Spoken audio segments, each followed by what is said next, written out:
शुरू करते हैं आज का ये एक्सप्लेनर। कभी सोचा है कि जब गूगल पर वो छोटा सा शेयर बटन क्लिक होता है तो पर्दे के पीछे आखिर क्या चल रहा होता है? देखने में तो ये बस एक सिंपल सा एक्शन लगता है, लेकिन सच्चाई ये है कि इसके नीचे एक पूरा का पूरा हिडन डेटा आइसबर्ग छिपा हुआ है, जिसके बारे में जानना वाकई बहुत जरूरी है। अब इस कहानी की शुरुआत होती है एक रेडिट यूजर की इस फ्रस्ट्रेशन से। लोग काफी परेशान हैं गूगल के हाल ही के चेंजेस से। ऐसा लग रहा है जैसे एड ब्लॉकर से बचने के लिए गूगल ने अपनी ट्रैकिंग को और भी ज्यादा ऑब्स्क्योर यानी छुपाने का फैसला कर लिया है। तो आखिर ये सब शुरू कहाँ से होता है? चलिए देखते हैं। हिस्सा पहला, द हिडन ट्रैकिंग लिंक्स। आइए इन लिंक्स की असलियत समझते हैं। होता क्या है कि जब गूगल डिस्कवर फीड से कोई आर्टिकल सीधा शेयर किया जाता है तो गूगल चुपचाप उस डायरेक्ट यूआरएल को share.google या search.app जैसे छोटे लिंक्स में बदल देता है, बिल्कुल एक्स और एप्पल की तरह। ये एक बड़ा ही चतुर तरीका है क्लिक्स और शेयरिंग बिहेवियर का डेटा इकट्ठा करने का। असल वेबसाइट का पता तो इन छोटे लिंक्स के पीछे बिल्कुल ही गायब हो जाता है। और यही वजह है कि रोजाना लिंक्स शेयर करने वाले आम लोग काफी ठगा हुआ महसूस कर रहे हैं। ऐसा लगता है कि ये एक तरह का धोखा है, क्योंकि जिसको लिंक मिल रहा है उसे अंदाजा ही नहीं होता कि वो एक्चुअल में किस वेबसाइट पर जा रहा है। ऑब्वियस सी बात है, इससे बड़ी कंफ्यूजन पैदा होती है और डिजिटल ट्रांसपेरेंसी पर काफी बड़े सवाल उठते हैं। अब यहाँ एक बेहद गंभीर सवाल सामने आता है। अगर एक आम से न्यूज़ लिंक में इतनी डीप ट्रैकिंग छुपी हो सकती है, तो जरा सोचिए जब गूगल ड्राइव के जरिए सेंसिटिव पर्सनल या कॉर्पोरेट फाइल्स शेयर की जाती हैं तो वहाँ क्या होता होगा। चलिए इस आइसबर्ग की थोड़ी और गहराई में चलते हैं। दूसरा point, the anyone link trap. ये एक सुविधा है या कोई जाल? देखिए, उम्मीद और सच्ची हकीकत के बीच एक बहुत बड़ा फासला होता है। स्टैनफोर्ड यूनिवर्सिटी आईटी ने इसे सेट एंड फॉरगेट प्रॉब्लम को बहुत ही बखूबी समझाया है। अक्सर लगता है कि कोई फाइल बस एक क्विक कोलैबोरेशन के लिए थोड़े समय के लिए शेयर की जा रही है, लेकिन रियलिटी में anyone with the link set करने पर वो फाइल हमेशा के लिए पब्लिक हो जाती है। उस फाइल को बिना किसी परमिशन के आगे फॉरवर्ड किया जा सकता है और सुनकर शायद हैरानी हो, सर्च इंजिन्स भी उसे इंडेक्स कर सकते हैं। और रेडिट के r/प्राइवेसी कम्युनिटी की तरफ से आए इस डेटा पॉइंट को बिल्कुल मिस नहीं किया जा सकता। एक शेयर्ड लिंक पर सिर्फ क्लिक करने भर से ही फाइल ओनर को साइंड इन यूजर्स का ईमेल दिख सकता है, उनका आईपी एड्रेस एक्सपोज हो सकता है और यहाँ तक कि यूजर एजेंट स्ट्रिंग भी लॉग हो सकती है। यानी ये सारी जानकारी बैकएंड पर बिल्कुल खुली किताब की तरह मौजूद होती है। तीसरा हिस्सा, इल्यूजन ऑफ रिस्ट्रिक्टेड एक्सेस। चलिए सुरक्षा के इस भ्रम को तोड़ते हैं।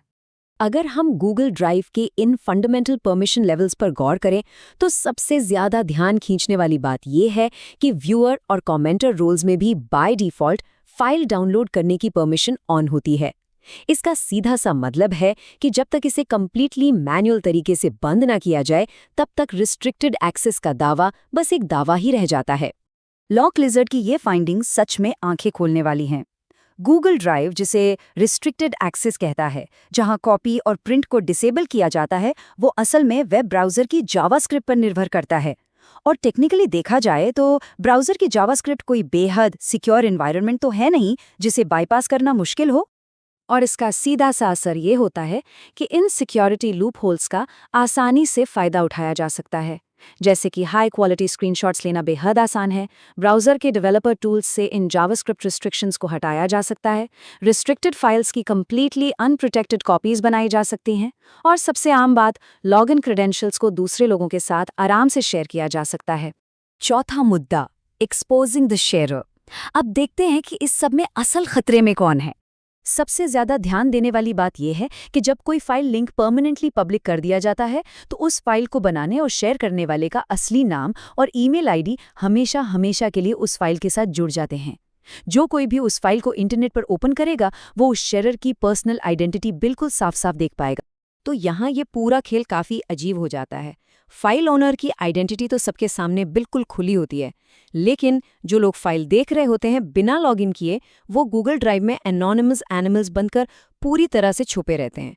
उन्हें किसी भी तरह आइडेंटिफाई नहीं किया जा सकता, और वो फाइल आखिर किसने डाउनलोड की, इसका तो कोई नेटिव ट्रैकिंग सिस्टम मौजूद ही नहीं है। पांचवा और आखिरी हिस्सा, टेकिंग बैक डिजिटल कंट्रोल। आइए जानते हैं इससे बचाव के सॉलिड तरीके। तो सबसे पहले उन हिडन ट्रैकिंग लिंक्स को रोकने का एक काफ़ी आसान तरीका देखते हैं, जो रेडिट यूजर्स ने ढूंढ निकाला है। करना बस ये है कि गूगल ऐप की सेटिंग्स में जाकर अदर सेटिंग्स चुनना है और वहां shorten links to web pages वाले ऑप्शन को ऑफ कर देना है। बस ऐसा करने से ओरिजिनल डायरेक्ट यूआरएल शेयर होना शुरू हो जाएगा।